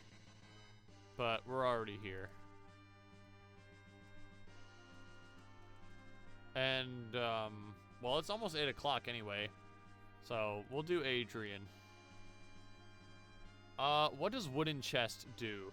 I think wooden chest...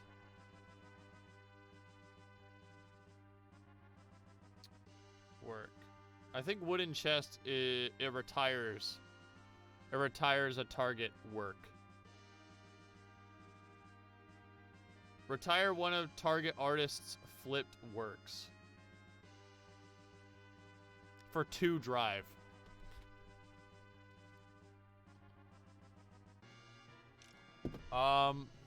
So reading that, I think already. Did I patch that? Is that one of the cards that I changed?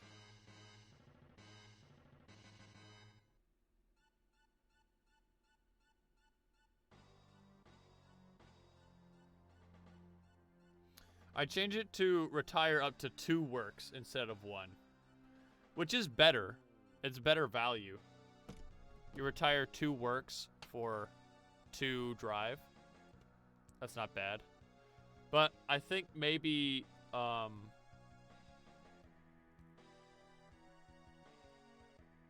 thinking maybe Craft might specialize in retiring attached works. That might be their sort of like archetype, like the thing that they're especially good at. So maybe wooden chest, it specifies that like one of them, or that it ignores that using that work you may ignore drafts. Or increase it to 3 to compensate for that possibility. But I like him having that.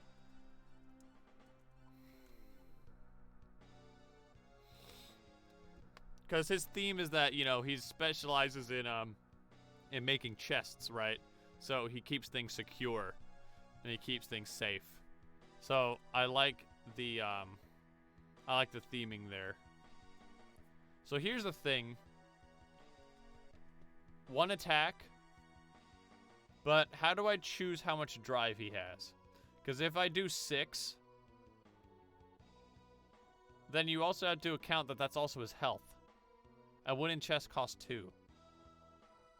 So instead of just leaving it as 6, should we combine his current defense and drive to make 9? Like he has 9 drive? Like do this sort of formulaically? Like take their current drive and their current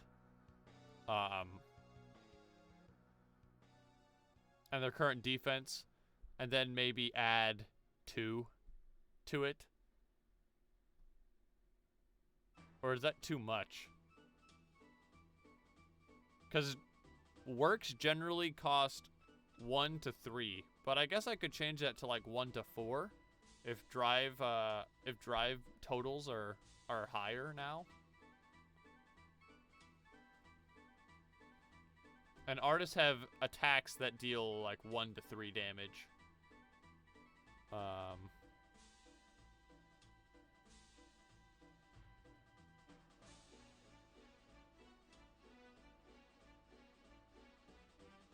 Maybe a range of like, I'm thinking like work within a range, right? So maybe the minimum is like minimum 10, maximum 15? Or that seems pretty high, doesn't it?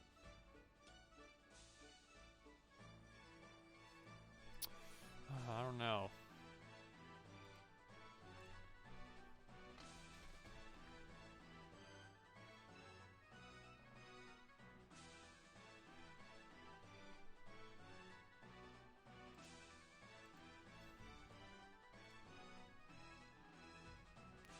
I want to keep the cost of works at 1 to 4 on average.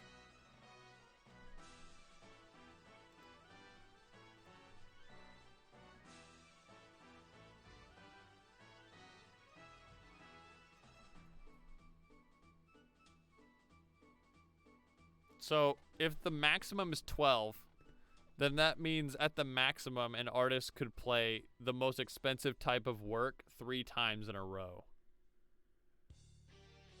Assuming that they didn't take any damage.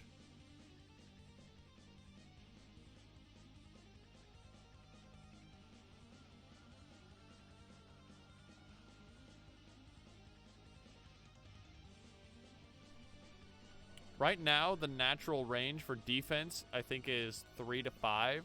And the range for drive is 5 to 7.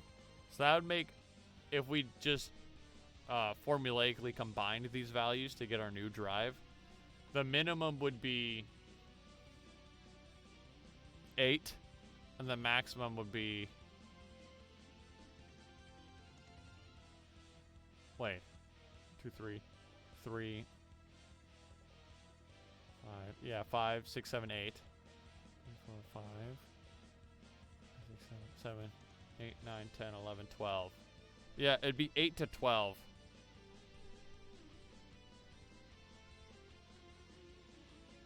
Oh, wait, how's that work?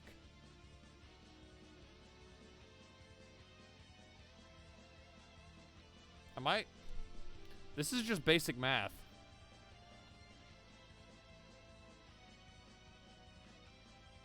Yeah, 3 plus 5. 5, 6, 7, 8. 5 plus 7. 5, 5, 6, 7. Yeah, that's 12. But how does it go up by 4? If it's just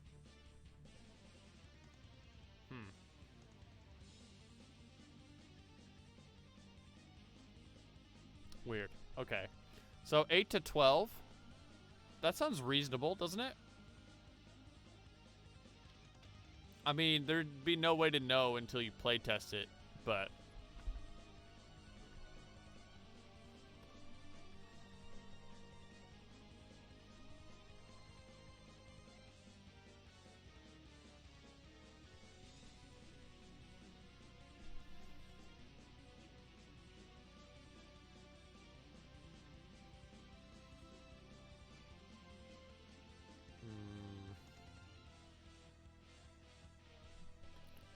And the wording on this seems to be okay.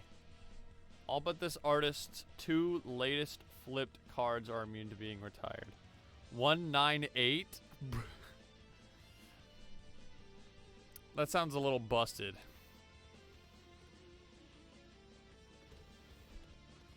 We're not using defense anymore, is the thing. It's just attack and drive. Drive being used as health. You were there when I was explaining that, right? 310? Okay. That's a little crazy. It's pretty strong.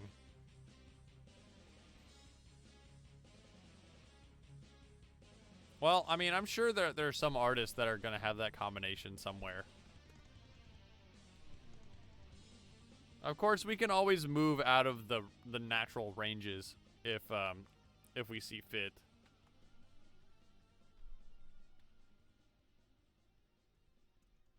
All but... Oh, and another thing I need to do is that every time there's a written number, change it to a numeral. And every time that something says card, change it to the specific type. Because most of the time it's talking about works. So...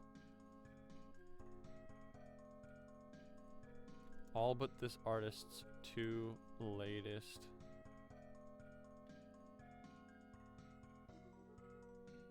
Should I say latest flipped works or rightmost flipped works?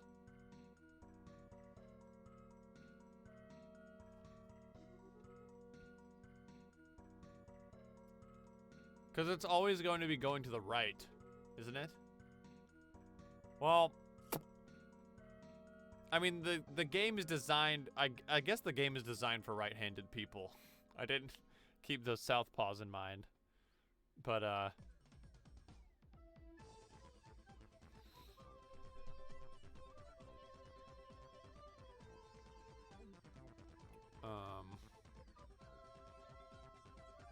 I guess latest would be more... prefer numbers over a relative direction. Yeah, okay. It's probably better that way. All but this artist's 2 latest. And we'll change it from flipped works to just all but this artist's 2 latest.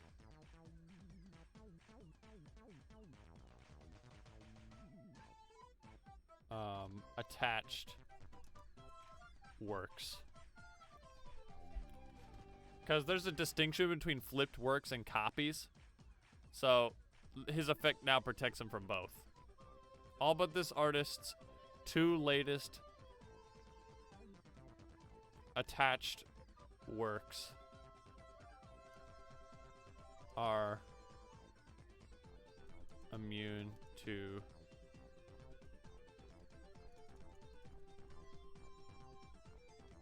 or all but this artist's 2 latest attached works cannot be retired by your opponent.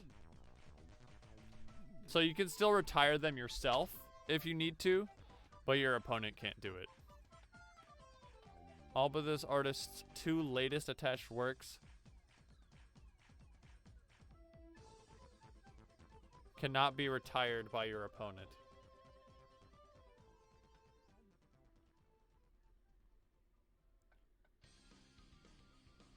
Give Sarge 5-7. He was done dirty in the last update. Free my mans. 5-7? 5 attack, dude? That's insane. I mean, having 7 drive in this version might be kind of damning, but still. 5'7".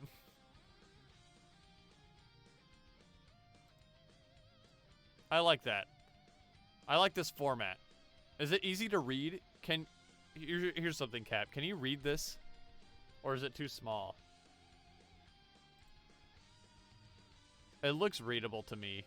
I mean, and I'm looking at it in a small preview.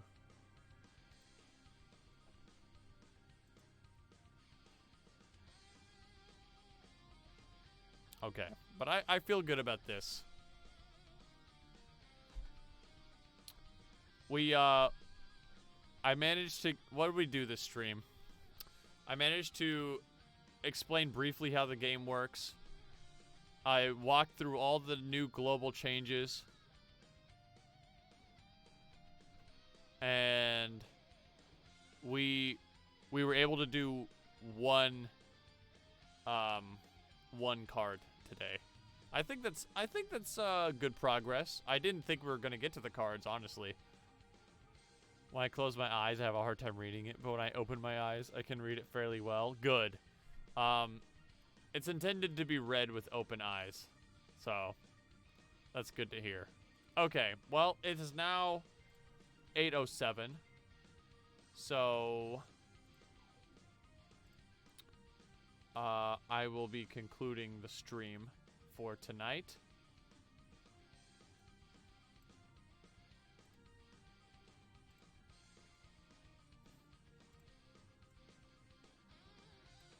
Okay, so that's the stream. I hope you enjoyed the stream tonight. Thank you for being here and watching and listening. This is a project that I'm really passionate about, and I really want it to be good.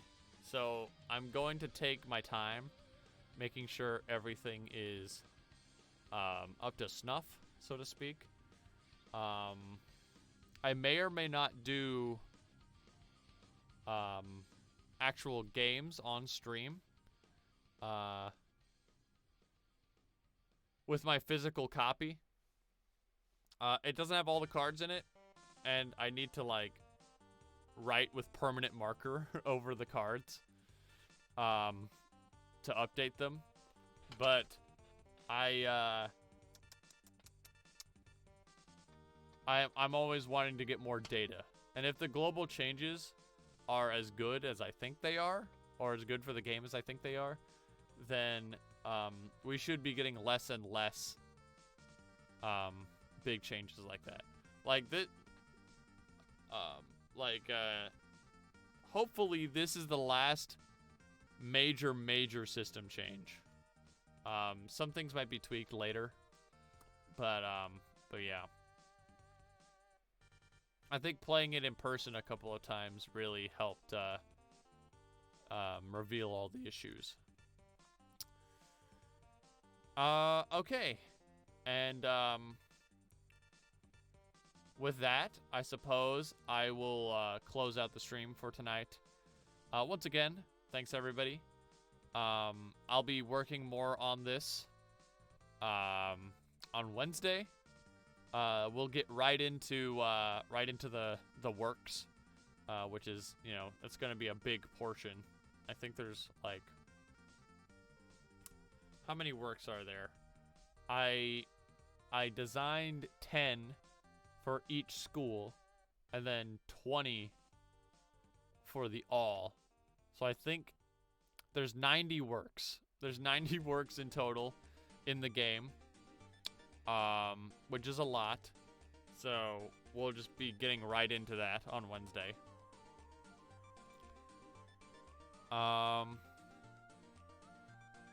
And that's all I got for you. So, I hope to see you in the next stream. Hope to collaborate with y'all, get your feedback. I know that you don't have the game yet, but, if you got any ideas, bounce them off of me. I'm more than happy to hear them. This game is very early in development, so you know it can still be molded quite a bit. So yeah, if you're interested, come on by tomorrow. I'd love to have you. But until then, I wish you all a good night. a good morning, a good evening, and goodbye.